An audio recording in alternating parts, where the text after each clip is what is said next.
Alright, you delightful human beings, and welcome back to the channel, or welcome if you're new here. I'm Christina, aka That Variety, and today we are gathered here to watch our stories. We're here to watch Monday Night Raw. We have a couple of tag team matches, and then LA Knight's supposed to go up against Jacob Fatu, but Jacob's apparently in California. He said he was in San Francisco, and they're in Detroit tonight, so I don't know what's going on with that, or if that's still gonna happen. Alright, we got Chad Gable and Penta versus Ethan Page and Rusev. That makes sense. And then we have Javon and Dragon versus the Visionless Vision, aka the Universe Mode group, aka the Vision. We had Saturday night's main event happen. I didn't watch like most of it, but I heard it was really good up until, of course, the ending there with like the whole Seth and Roman and the basketball feud getting reignited again, just with two different people this time. And yeah, so that happened. But I heard the rest of the show was pretty good. I caught the tag match with like Cody and Punk and Sammy and Gunther, and that was pretty good. So overall, I mean, we'll take that as a win. So I didn't really get to see much of it. I was pre-recording like crazy. When I say like crazy, I mean like a lot. But they're like shorter bite-sized episodes, so needless to say, I will be editing my little butt off this week. On that note, they're about 4 hours up the road from me in Detroit, Michigan, so that's very exciting. And like what's kind of crazy thing is that we're less than 2 weeks away from SummerSlam, which means like we're less than obviously 2 weeks away from going up to Minneapolis for SummerSlam, which is just insane to me. Again, I've been trying to go to SummerSlam for a few years now, so the fact that this is actually happening, barring anything crazy happening, is just wild to me. So I'm excited. Apparently there's a lot of really good seats open for some pretty decent prices too. I'm seeing a lot of last minute people book a last minute trip and everything, so I'm like, I'm here for it. We gotta catch a break wherever we can get, right? I don't regret getting mine on the pre-sale because quite frankly I'm traveling several states over, and I mean I'm a short girly pop. I would prefer to just get the seat that I just want, so there's that. I don't know if we'll be here not next week simply because I leave for Minneapolis on Wednesday, so that's a thing. So on that note, grab your snacks. Grab your choice of beverage, get comfy and cozy, make sure that you're taking care of yourselves, make sure that you're taking care of mental health, make sure that you're looking out for each other, don't fall for any pyramid schemes, grifts, etc. And let's just jump right into it, people. Oh, it looks like we might be starting out with a match here. Love that for us. Neat. What a concept. What a nice, like, just change of pace here. You love to see it. Alrighty, lovely people, we are gathered here to watch an actual match kick off Monday Night Raw. This is not a drill. We've got the Visionless Vision versus Javon and Dragon Lee, so that's exciting. Apparently Logan Paul at Fanatics Fest was getting into with Tom Brady, and I'm like, what is actually happening? Like, haven't they been like kind of like beefing for a little bit? I don't know. We're just in this bizarre timeline where just nothing makes sense at this point. This Visionless Vision group just doesn't make any sense at all, so we're just kind of rolling with it at this point, I guess. But just what did we do to Braun Breaker? What did we do with him? What is this? Like, he doesn't fit this group anymore. No, like Paul Heyman like straight up left these people last week. We were here for that, Michael Cole. We were also here for the crazy situation involving Maxine and Otis and Tozawa and Austin Theory and that whole situation last week. Dude, I'm still invested. I'm like, I want to see this like just unfolding. We don't have many answers to anything still. And I don't think that we're gonna get any, but you know, I can be a little hopeful here. I can be a little hopeful. No, the wise man wised up and left this Visionless Vision group because there's no like vision in here at this point. Let's go Javon, there we go. Alrighty, Javon just tagged in Dragon Lee. Dragon Lee is just going in with the offense. You love to see it. There we go. Nice move right there from Dragon Lee. Okay, Michael Cole just said that the Vision might be at full strength soon because he talked about Logan Paul and Bronson Reed's injuries. Can we just get Braun and Bronson Brigade back as just an entity? Like, just put those two and just, like, have them in a little group.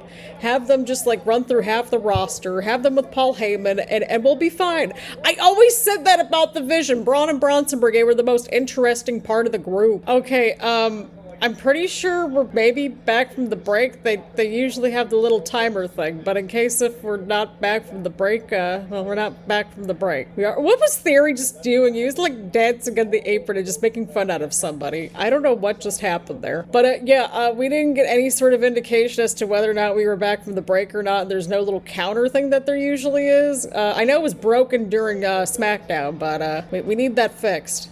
Okay, well, if it hit a black, I got back a few seconds early.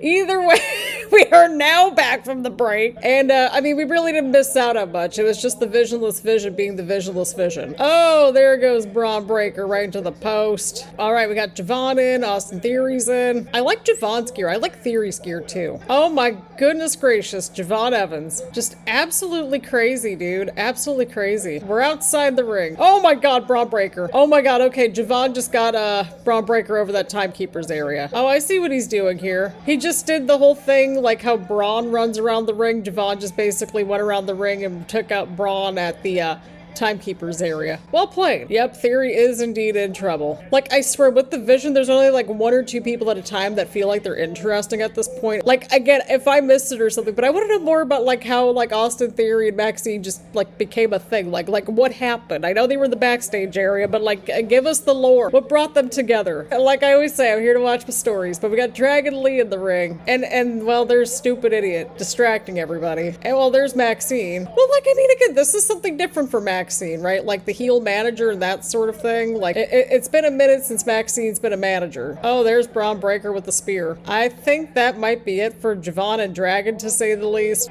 Yeah, that's it. I think the Visionless Vision has this. Look at that. The Universe Mode Group 1. What does that sign say? What's going on about the Vision and the lettuce? Oh, dear God. No. All right, we got Alpha Academy on their way down here now. Is it still an academy if it's just the 2 of them now? You got this, Otis. You got this, Tozawa. I would like to see these 2 like be like tag champions. That'd be great. There we go, Tozawa. Oh, there we go. You got the Otis. Oh no, there's Maxine and Otis now. I do like Maxine's jacket though. Look at Otis just clearing house here. You love to see it. Tozawa's like, get him! We appreciate you, Tozawa. We appreciate you. Oh no! Oh no! Oh no! Oh no! There's Breaker. Oh no. We can't have nice things. Oh, poor Tozawa. He's like telling Braun Breaker to just break Otis. I mean, again, at least this sort of like tie-in with like the Alpha Academy is actually interesting, but again, like they can only make like 1 or 2 people interesting at any given point in this group, I swear to God. Like Braun Breaker feels like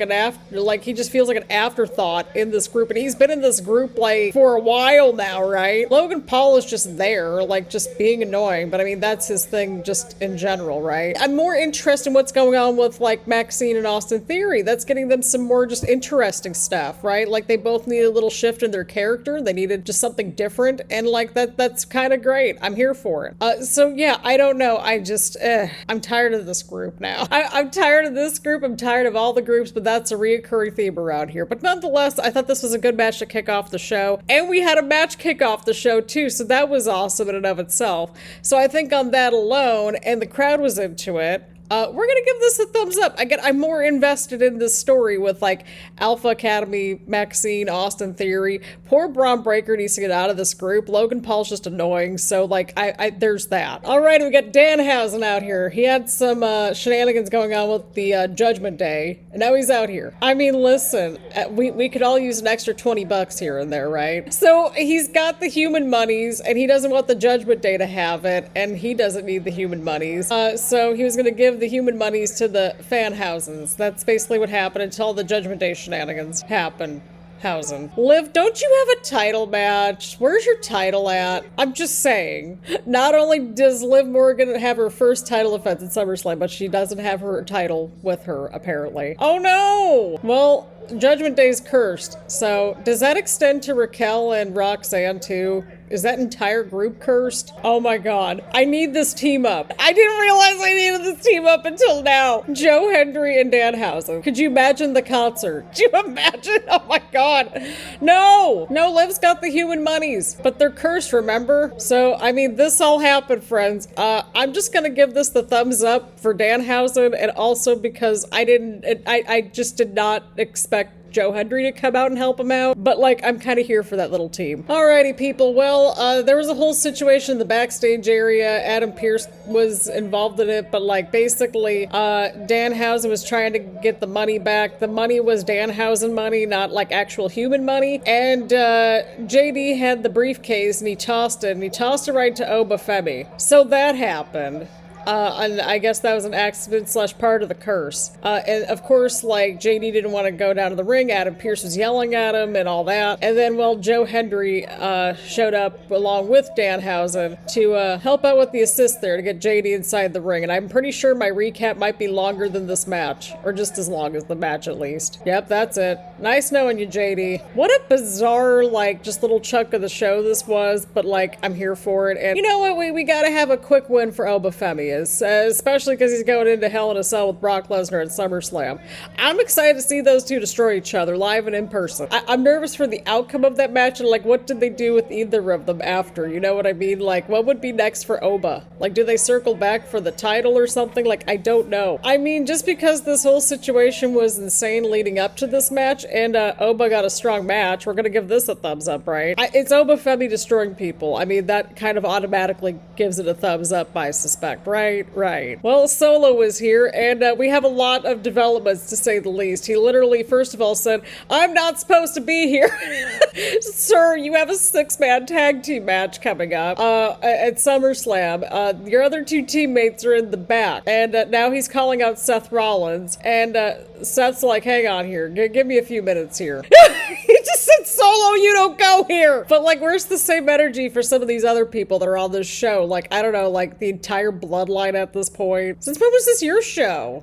When was this Seth's show? Okay, at least he's asking the right questions. Are we talking or fighting? They both have a lot coming up at SummerSlam. Do they not? Solo, you should be focused for your match too. He's telling Seth to be focused and he needs to be focused. Solo, we understand this because you actually, like, we're all in the Bloodline shenanigans. Okay, at least he's acknowledging that. Thank you, Solo. Oh yeah, let's have Solo watching Seth's back. Meanwhile, his other teammates are in the back. Like, the 2 people he's actually teaming with are in the back. But, like, I get where Solo was coming from, but, like, this feels just kind of all of a sudden here. He does bring up some good points. I mean, Roman hasn't had any interference in his matches, right? Like his title matches and stuff, right? Not this go around. See, Solo was one of the orchestrators of the Bloodline shenanigans, right? You can't blame Seth for wanting to think about this, Solo. Come on, Solo, calm down a little bit here. Like, you can't blindly just be like, "Oh yeah, I totally trust you," because look at everything that happened with Seth and the Bloodline. The same thing you did years ago that was literally 2 years ago. Okay, well, Jacob's apparently here. Like, did I miss him walking into the building? I probably did. Never mind. My bad. Solo's like, I said what I said. You know what you have to do? What does that mean, Jacob? What does that mean? I heard that from Jacob. Yeah, that's what I'm saying. Like, this is all Bloodline and Bloodline adjacent at this point. Like Jacob literally has a match later tonight against LA Knight, right? Yeah, but this at least made sense. Whatever that was at Saturday night's main event didn't make much sense. Listen, I smell Bloodline shenanigans at SummerSlam shenanigans. My shenanigans radar is just, like, going off right here. We gotta see what happens, people. But Solo was great. Seth didn't trust Solo right away, so that was great too. And that little nugget at the very end there with Jacob and Solo. I don't trust this. I don't trust this. I'll give all this a thumbs up. Alrighty, lovely people. We've got Penta and Chad Gable versus Ethan Page and Rusev. Of course, everybody's been interconnected in this whole situation. Obviously, Chad Gable becoming Chad Gable again after, like, you know, just like, you know, making amends with the luchadors after the whole El Grande Americano situation and just like that whole thing that was happening, right? And now we have like El Grande Americano, like proper now in AAA and everything. And yeah, well, Rusev and Ethan Page, they've also been intermingled in the Intercontinental Championship situation as well, along with the High Flyers. So we got a couple different little angles going at the same time, so that's nice. And again, it keeps Rusev and Ethan Page like still near the Intercontinental Championship. It's been a minute since we've seen Penta in a match. It's nice to see him back. Okay, Penta's he's got out of the corner there. All right, Penta got out of the corner there. You love to see it. Oh, there goes Chad Gable. Wait, when was the tag made? Was the tag made? I don't think it was made, right? Oh, Rusev just countered Penta right there and just, huge slam on the apron. That looked painful. Oh, right into the steps there. My God. All right, we got Chad Gable, Ethan Page in the ring now. Dude, that gauntlet match was great last week. If you haven't watched it yet, go check it out. You got this, Chad Gable. Oh, he literally landed on his feet there, but Ethan Page. Oh, Chad Gable landed on his feet once again. Oh, the sneaky tag. Oh, Okay, look at that teamwork there from Rusev and Ethan Page there. Okay, that was cool. Oh no, now we got Rusev and Chad Gable. Oh boy. Oh boy. Got back and forth punches. Oh no, not the accolade, not the accolade, not the accolade. Oh no. Oh no, no, no, no, no, no, no, no, no, no, no. No. I don't know about that. Gable's trying to get out of the hold here, and I think he's doing just that. Oh, just kidding.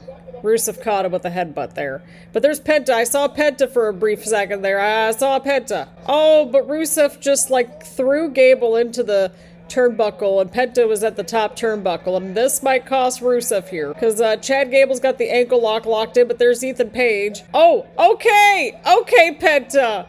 Penta just literally just jumped off of Chad Gable there and took out Ethan Page. Okay, what a cool ending that was. That was cool. That's how you do it. That was cool. That was cool. I mean, hey, this match did what it needed to accomplish. It helped out Penta and Chad Gable a little bit, continued the story that we had going on here. And yeah, I quite enjoyed this. And the crowd was into it. And the ending was cool. So, I mean, we'll give this a thumbs up. All right, everyone, we've got more Judgment Day shenanigans. Good God, they're all over my show tonight. But at least this makes sense because of, well, the Judgment Day basically being cursed. And Joe Hendry helped out Danhausen against the Judgment Day earlier. JD got destroyed. And Raquel's going after Sol Ruca next week for the women's IC title. Lyra was kind of floating around the title as well. Liv, once again, she's at ringside, but she brought her title this time, so that's a thing. I just don't understand how you just, like, don't have any opponents for Liv Morgan at this point with the roster that you have. Listen, Dominik Mysterio just kind of shows off, and he just flexes quite a bit, so I think it's fair for Joe Hendry to just show off a suplex and just carrying him around a little bit. I still need that Joe Hendry and Danhausen concert. The Concerthausen. Oh, there we go. We caught Dom. Oh, right to the commentary table. Oh, come on. Seriously, Liv? She just sent Joe Hendry into the post. Look at Danhausen. Danhausen's making his way out here now. Well, I mean, isn't the Judgment Day technically still cursed? Danhausen is here to even the oddshausen. And then Liv sent him back. Well, apparently, I forgot to pause my recording during the break, but either way... Either way, Liv's been insufferable this entire time during the break. She's just like, that's my man. Like, that's literally what she said during the break. I can't. She's too concerned about the stupid group rather than, like, her title at this point. And I'm like, I can't. Dom was showboating during the break, and once again we have to tie that into the mix because they were going on about like Joe Hendry showboating earlier, and I'm like, well, like the match just started, but you have to showcase people's strengths here, you know? Like quite literally in Joe Hendry's case with the suplex earlier. There goes Joe Hendry, there he goes, there he goes, yep, there he goes. And see, that's the sweet spot with a wrestler, right? Like if they're entertaining and have good matches, then like that's a win-win for me. Liv, get out of here, my God. Okay, Dom, nice DDT there. Gotta give credit where credit is due. Kick her out. That's what the referee should be doing. The referee can kick people out at ringside. Like that's a thing. That's a thing that referees can do. Oh my God! Oh my God. We have Danhausen out here with EO in the car, in the Danhausen mobile. That is fantastic. Oh my God, they almost got the cameraman like right in the middle of those two. Like that literally sounds like something out of Universe, but I would agree, Michael Cole. We still have a match going on. EO, like take this outside the ring, please. Okay, now we're outside the ring. There we go. Good job, EO. We appreciate you, EO. Now there's Danhausen. Oh, okay, well the referee didn't see it, so... This is a trio I did not expect to see, like, ever, and that was Joe Hendry, Danhausen, and EO Sky. Like, that literally sounds like a little Universe mode situation right there, if I've ever seen one. I don't know how it would go down, but I need the Joe Hendry and Danhausen concert. Like, I literally have no idea how that would look like or anything, but I need that now. See, yep, there we go. The poor camera person got, like, stuck right in the middle of that whole like fight there right on the ramp with EO and Liv. Oh, that was funny. But hey, Joe Hendry picked up a win and the people were entertained, and I need to see what happens and how long this curse goes on for with the Judgment Day, because it feels like they've been cursed for like a while now, but that's kind of their fault, I think. But either way, I'll give all this a thumbs up. I enjoyed it. I was entertained. And Joe Hendry picked up the win. Alrighty, lovely people, we've got LA Knight on a microphone ahead of the match of Jacob, and he's talking to us, so we gotta listen accordingly. That's what I was saying earlier, and he got in Seth's face a little bit, and didn't LA Knight and Seth have a moment a couple weeks ago too? I'm sitting over here on the couch like, you have like your team backstage solo, like what is happening? Listen, he hasn't called me. I've been here for a while doing these reactions. Thank you. Thank you. We sure did, LA Knight. Listen, I've been here. We've literally been here. He's not wrong. LA Knight just doesn't like anybody on this show, and I can't really blame him at this point. Because, like, who are we really supposed to cheer for on this show? Like, I really mean it. Right, thank you. That's what I'm saying. I understand there's 2 nights of SummerSlam, but, like, you had your team in the back. I swear, LA Knight's just sort of like the person on this show, like the foil for the fans at this point with all the Bloodline shenanigans. That's what I'm convinced that's what I'm convinced about at this point. This little Mortal Kombat music. I mean, hey, he rhymed there. Well played, LA Knight. Well played. We're here for that, to be honest. I feel like the show needs to be, like, smack back to factory settings. Like, we've gone full universe mode, it seems like. Obey the Oofalafa. Somebody has it as a sign. This show needs a hard reset. I mean, listen, if we can reset universe mode, we can reset this show. Haven't we been saying that for a while now? Like, we need a hard reset on this show, because I feel like we've been going in circles for at least a year at this point. Oh god, we've been doing the reactions for Monday Night Raw for a year now, and here I am going full circle, going to SummerSlam. But no, what's hilarious about the whole thing is that we literally, part of the reason we got back into doing the reactions in the first place back in the fall of 2022 was because Bray Wyatt was back at the time, and like we had LA Knight going back to being LA Knight. Like those were 2 of the main reasons, along with all the Bloodline drama, because we were all invested. And now I'm like, oh my god, like I'm literally in my 30s and we still have the Bloodline going on. I'm like, what is this? Oh god, but at least we should get a good match, barring any shenanigans, because we've seen these 2 fight before, and they had a good WrestleMania match last year, so that was nice. That was very nice. But we'll have to see what happens in this main event. I smell the Bloodline shenanigans. I can smell it. I can smell it, because we've had nothing but shenanigans like all night in assorted forms. Anyway, we had LA Knight on a microphone, and that alone gets we'll give it a thumbs up. No further explanation. Alrighty, lovely people, we've got Jacob versus LA Knight here. This could get interesting, barring any shenanigans. I smell shenanigans, because we still got 2 weeks left to go. Woo! Oh boy, we got some trash talk here. I know we're during the break, but shh, shh. We got the yeah chants. And see, that's the thing, like, that ties it all together, right? Like, the people, including myself, we chose LA Knight. We did not choose Roman Reigns. Like, years ago. Okay, so we went into a headlock, and then we're back from the break. Love that for us. But, like, that's kind of my pet peeve when they do that. They'll jump back from a break, and it's, like, right in the middle of the match. It's like, what happened? Well, the match just started, Michael Cole. We were only, like, literally not even 2 minutes into this. That's what my recording says. He did face Jacob a few times, so I would assume so. He knows Jacob a little bit at this point, so got a little bit of history there. So now we have Seth's decision. Oh my god, so many decisions. Literally the only decision I want to make while we're up at SummerSlam is like, what kind of coffee do I want that day? What do I want to eat that day? That's like all my decision making. That's all I want it to be, pretty much. Oh, there we go, LA Knight. Ducked out of the way there. He's got the right idea. He's got to take out the legs. He's got to just like really get the extra damage in on Jacob, because Jacob just like has 0 chill. Yes, that's what we've been saying. Like, they literally had the YouTube playlist thing like a couple of weeks ago. Oh, this has been almost 3 years since like the Bloodline and LA Knight thing started. I'm like, yes, that would be it. They literally made it canon. Michael Cole, that was literally just last year. That was not a couple of years ago. We were here for that. We were here when Jacob beat LA Knight for the US title. Like, what are we doing? They're saying all that I've been saying this entire time on commentary.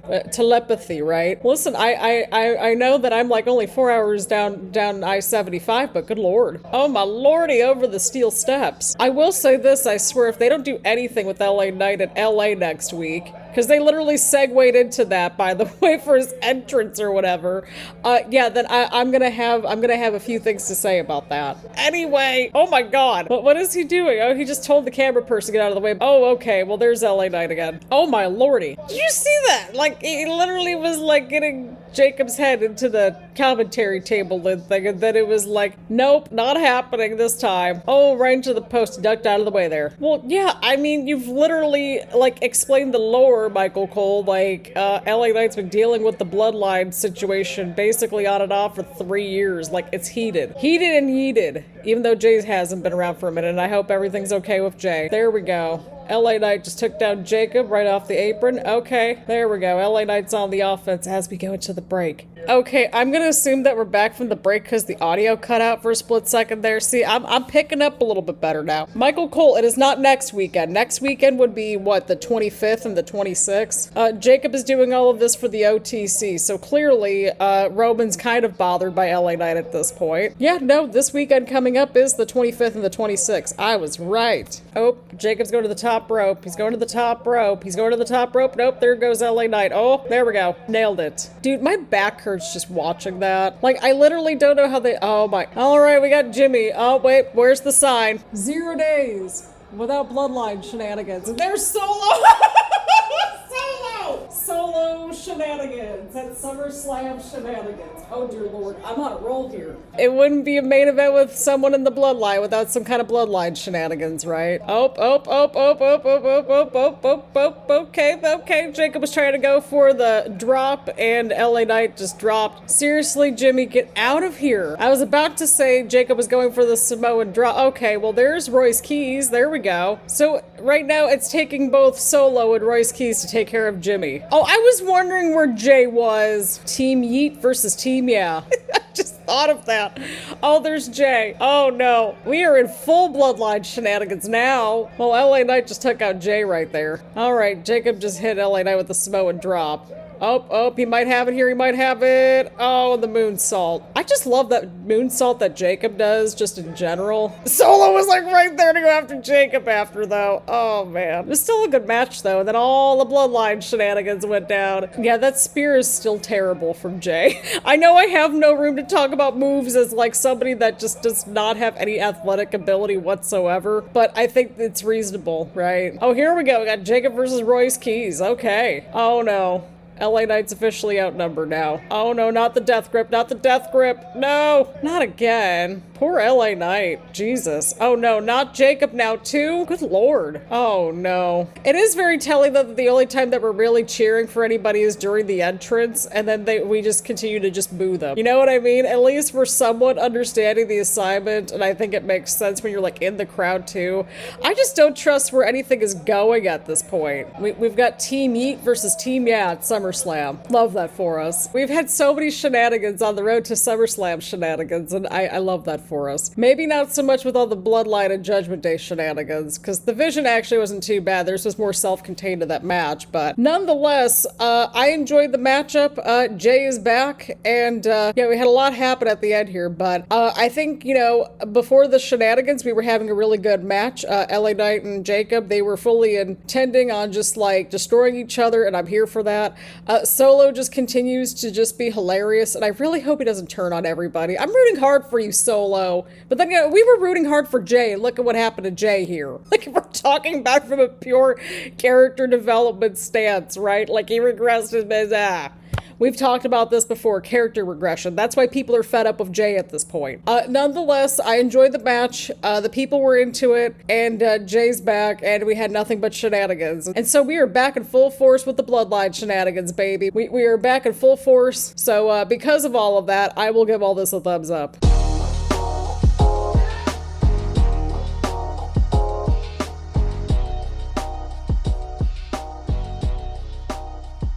Alrighty, friends, I'll go ahead and give this week's episode a big old thumbs up. I thought we had a lot of good matches this week, and I thought we furthered things along. It kind of felt like it was mostly just a lot of stuff involving the Judgment Day and their shenanigans with Danhausen, and so they set up that match between Danhausen and Dominik Mysterio for SummerSlam, and then all the Bloodline shenanigans. You can't trust anybody in the Bloodline or like anybody that was like affiliated with the Bloodline at this point. Like, you just can't. Jay returned, so that was exciting, but yeah, I really enjoyed the tag team match that we had with Chad Gable and Penta versus Ethan Page and Rusev. I enjoyed the main event as well, so those matches stood out to me. But again, like there wasn't a bad match on the show. Like, everything had a place pretty much. And I also liked how we started out the show too with the Vision and Javon and Dragon Lee, and we started out the show with a match. I know, what a concept. But like this team up with like Joe Hendry and Danhausen, it was not something that like I expected to see happen, and I'm all for it. I need to see this concert, if anything, next week. Which, like, speaking of next week, we'll wrap things up before we go into some housekeeping. Next week we'll have some matches, of course. Next week we'll have Alpha Academy versus the Vision and Raquel versus Soul for the Women's Intercontinental Championship. I feel like there was something else announced for next week, but I completely forgot. But I know that we have Joe Hendry and Danhausen in their concert. That will be the one thing. If I show up for one thing next week, I'm gonna react to that. Like, no shame. Anyway, overall, this was a good episode this week. I had fun with it. Lots of shenanigans, lots of silliness, and some good matches along the way. And full of Bloodline shenanigans. Just fantastic. But speaking about housekeeping from earlier, I do not know if I will be here next week to do the reaction or not, but we will not be here to do the reaction on August 3rd, so just giving y'all a heads up on that. But if we do the reaction next week, then we'll be, you know, business as usual next week, and if not, then, well, I'll let y'all know in the community tab for sure. Only because I don't know if I'm going to be aggressively cleaning my apartment before I leave, or aggressively packing before I leave. I don't think it'll be as aggressive to pack because it's the summertime, so I think that's pretty self-explanatory. Or even aggressively editing, because I filmed a bunch of videos this weekend, like a bunch. I finally got a whole bunch of gaming videos filmed, and I need to edit them, and there's a lot of them, which is not a bad problem to have, right? Right. So on that note, thank you all so much for tuning in. Leave a like, leave a comment, make sure to hit the subscribe button and hit the bell button so your notifications are in here and that sort of thing. Thank you all so much for tuning in. Thanks for being patient, and I will see you all the next one.